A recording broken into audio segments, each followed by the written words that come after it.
Hello,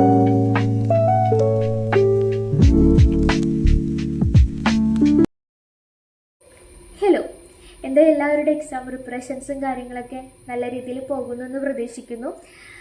I know നിങ്ങൾ ഈ video click ചെയ്യാനായിട്ട് കാരണം എക്സാം എന്ന് വരും, എക്സാം നോട്ടിഫിക്കേഷൻ എന്നാണ്, എക്സാം എന്നാ ഉണ്ടാവുക എന്നൊക്കെ ഉള്ളൊരു ക്യൂരിയോസിറ്റിയുടെ പുറത്താണ് എന്നറിയാം. അപ്പോൾ അതിലേക്ക് എടുക്കട്ടെ.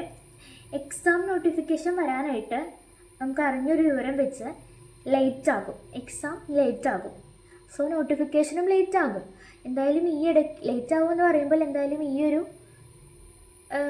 ഡേയ്സിലൊന്നും ഉണ്ടാകാൻ ചാൻസ് വളരെ കുറവാണ്. സോ നിങ്ങളത് നോക്കിയിരിക്കേണ്ട, അത് നോക്കിയിരിക്കാണ്ട് പഠിക്കുക. നമുക്ക് തുടക്കാത്തവരാണെങ്കിൽ എത്രയും പെട്ടെന്ന് തുടങ്ങുക. ആൻഡ് പഠിച്ചവരാണെങ്കിൽ ഫുൾ കവർ ചെയ്തിട്ട് റിവിഷൻസ് സ്റ്റാർട്ട് ചെയ്യാം. And MCQs practice questions practice ചെയ്യാം, മോർ ക്വസ്റ്റ്യൻസ് പ്രാക്ടീസ് ചെയ്തുകൊണ്ടിരിക്കാം. ആൻഡ് മോക്ക് ടെസ്റ്റുകൾ എടുക്കാം. ഇതൊക്കെയാണ് നമുക്കിപ്പോൾ ചെയ്യാൻ പറ്റുന്നത്. ഈ പ്രാക്ടീസ് ക്വസ്റ്റ്യൻസ് എടുക്കൂ, മോക്ക് ടെസ്റ്റുകൾ എടുക്കൂ, കുറേ ഒബ്ജക്റ്റീവ് ടൈപ്സ് ക്വസ്റ്റ്യൻസ് നോക്കുന്നൊക്കെ പറയാനായിട്ട് കാരണം എല്ലാവരും എന്താ പറയണമെന്ന് വിചാരിക്കും.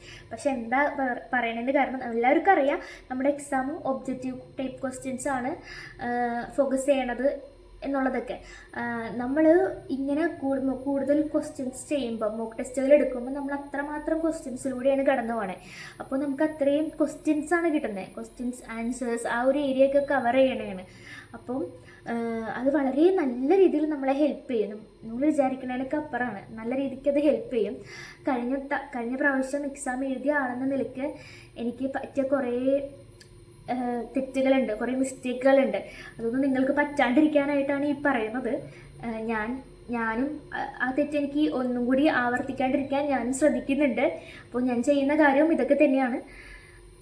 അന്ന് ചെയ്യാണ്ടിരുന്നതും ഈ ക്വസ്റ്റ്യൻസ് പ്രാക്ടീസ് ചെയ്യുക, മോക്ക് ടെസ്റ്റുകൾ എടുക്കുക, റിവിഷൻ ചെയ്യുക എന്നുള്ള കാര്യങ്ങളൊക്കെ ഇന്ന് ഞാൻ ചെയ്യുന്നുണ്ട്. അത് നിങ്ങളും ചെയ്യുക. അത് നമ്മളെ നല്ല രീതിക്ക് എന്തായാലും ഹെൽപ്പ് ചെയ്യും. ഇതൊന്നും വെറുതെ ആവില്ല.